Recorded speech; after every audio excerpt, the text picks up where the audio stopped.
During the filming of Enter the Dragon, Bruce Lee faced challenges every single day, from extras, production crew, even stuntmen. And a bunch of them were sitting on this wall up here when Bruce Lee was teaching one of the other actors how to fight. Everyone wanted the same thing, to be the person who once fought Bruce Lee. But Bruce wasn't the type to show off. He rejected every challenge, believing he didn't need to waste his time proving anything to anyone.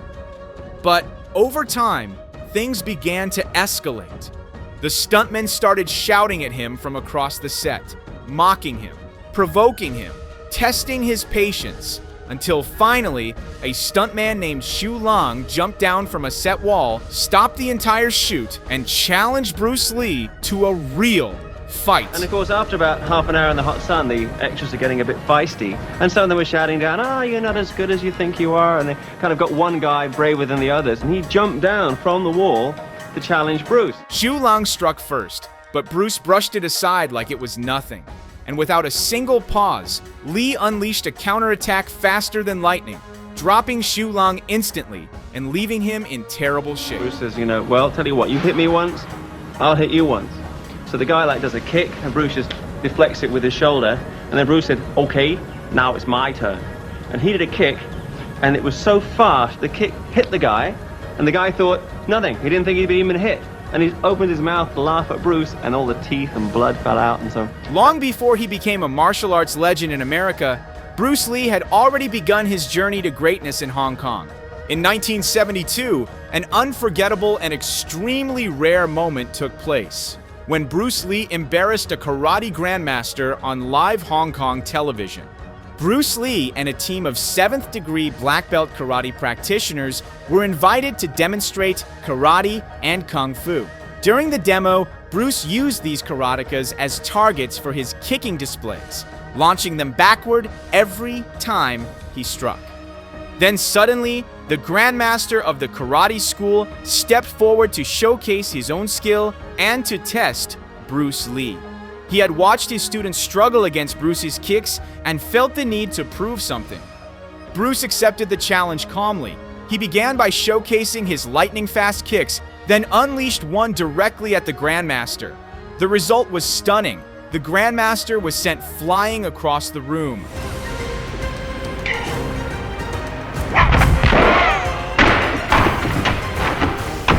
After moving to America, Bruce continued to refine his martial arts in California, where he spent countless hours teaching kung fu to anyone willing to learn. You gotta involve your feet a little bit more. Bruce even sparred with world-class martial artists like Joe Louis.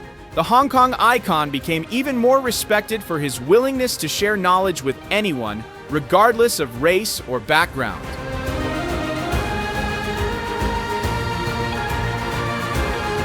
The bond between Bruce Lee and Chuck Norris was just as close and just as legendary. Unfortunately, no actual fight footage of their real interactions was ever recorded, but we do have rare photos capturing their time together. There's one shot where Norris's kick nearly clips Bruce Lee's head during a training session. Another shows Norris in his karate uniform standing in the same room with Bruce.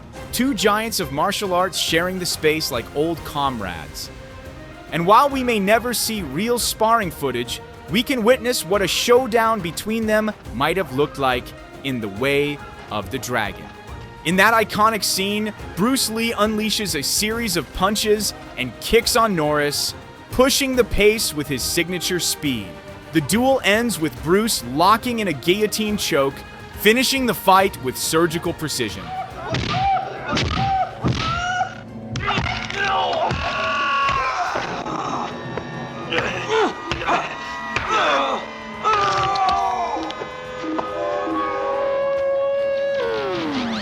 Chuck Norris has spoken openly about how proud he was to have the chance to fight Bruce Lee, even if it was only for a movie. He said so himself in one of his interview clips, acknowledging how meaningful that moment was for him. When I did the movie with him, and doing that fight scene with him, just seeing how fast he was and what an incredible athlete he was, it was really an honor to be able to fight against him in in this film. There's also a rare moment when Bruce Lee demonstrated his unbelievable hand speed during a karate tournament. In one of the few surviving recordings, Lee throws punches so fast they're almost invisible to the human eye.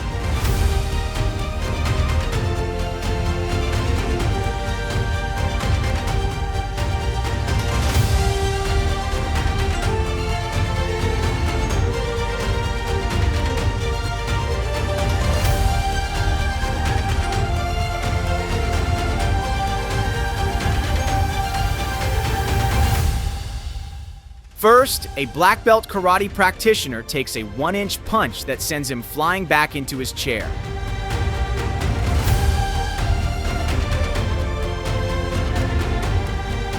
Then it's the young man in the button-down shirt who becomes the next test subject. This time, Bruce Lee uses a 6-inch punch, and the result is even more dramatic. The man is blasted nearly 6 meters backward. Bruce Lee's incredible hand strength is also captured in another rare clip, where he performs push-ups using only 2 fingers, a showcase of legendary control, precision, and a level of physical mastery almost no one has ever matched.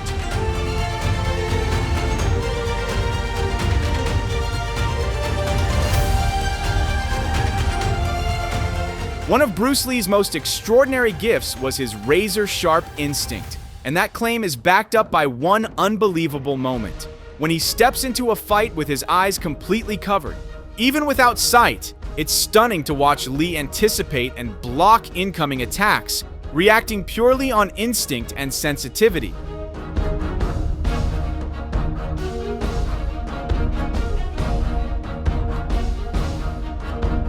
But Bruce Lee wouldn't be considered a legend if he couldn't strike back.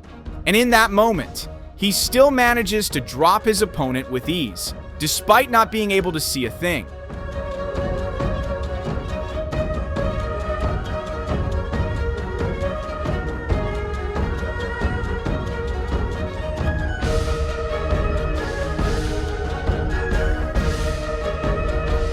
And it doesn't happen just once.